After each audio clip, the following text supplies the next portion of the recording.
Hello everyone, welcome back to the Backlog Bunker. Due to a shortage of time and a shifting of priorities, I didn't have much time to play anything this week, but I did play more Pokemon, and the Game Awards are coming up, and that's basically all I'm going to talk about. So in terms of Pokemon, I finally got to we finished the 7th gym, so get back to the story part of the game, and it's worse than I remember, but it caused me to think of a few more things I wanted to speculate about Gen 6 not really being what it was supposed to be. From a gameplay perspective, Ride Pokemon were done far better with the Lotties in Mega Ruby Alpha Sapphire and the HM Elimination in Gen 7. Ride Pokemon in X and Y amount to the Go-Go, which you can only use for like 30 seconds in one area of the game, even if it is like fast and it has uses. Mamoswine and Rhyhorn, which are the exact same thing, just in different environments. One's in the mountains, one's in a snowy area. And all three of them just scream shit we tested out in development and then decided to leave in the game. Go-Go, for the aforementioned length, it probably doesn't even cross 60 seconds of, like, one area that you need to use it in. And even then, at least it was optional. Mamoswine and Rhyhorn, on the other hand, not only are they required for you to be able to progress with the game, but they're also just not fun to use, because they really just amount to walking through tall grass 100% of the time, and they control like shit. Not only are they slower than slow, but they can also only walk in 8 directions, but also not in the same way the player can walk in 8 directions, where if you're going one direction, you can just move the next direction without having to turn. No, in this situation, if you go right and you want to go up, you have to go right, turn up, and then go up.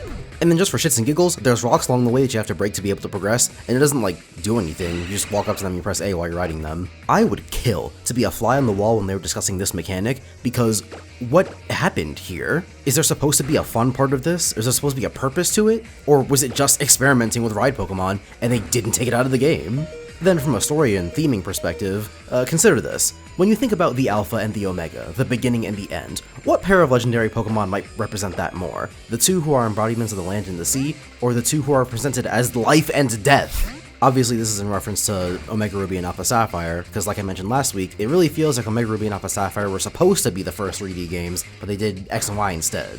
And the more I think about it, it really does just feel like Omega Ruby and Alpha Sapphire were supposed to be X and Y at some point, because consider this, both games feature a pair of red and blue legendaries that represent opposite ideas, and are brought to terms by a secret third green legendary that keeps the peace. A little bit ago I got curious to see what people 10 years ago thought about X and Y not getting a third version, and I saw one person talk about a Zeta Emerald, where Emerald gets its own remake like Ruby and Sapphire did, and it's, at the same time, the follow-up to Pokemon X and Y, where it's Z.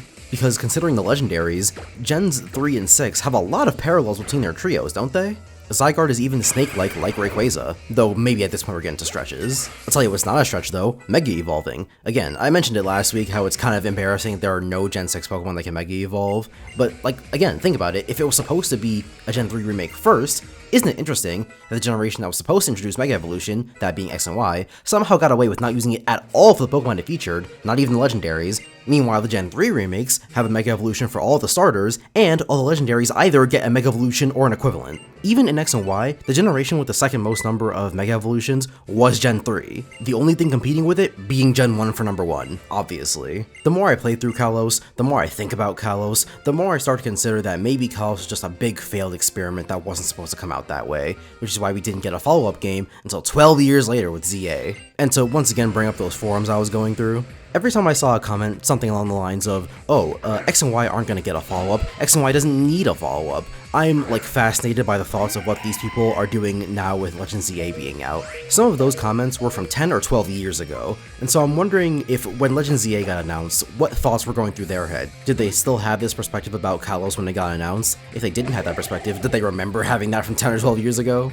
As an extremely petty person, I'm fascinated by the idea of a long overdue I told you so. Our weekly topic this time around is far more boring because it's the Game Awards. That's the relevant thing happening in the gaming space right now, isn't it? I don't remember if I said it on the bunker last year, but consider this the annual reminder that you should keep your expectations below sea level for the Game Awards. There will be games that win awards they don't deserve, and there won't be any announcements that you care about. Looking for announcements or games that win afterwards is one thing, but if you watch it live, I could not think of a worse way to spend that gaming-related time. Now that I think about it, a much better way to spend your time would be to just play all the Game of the Year nominations yourself, because I'm sure most people haven't actually played most of them. I haven't played any of them.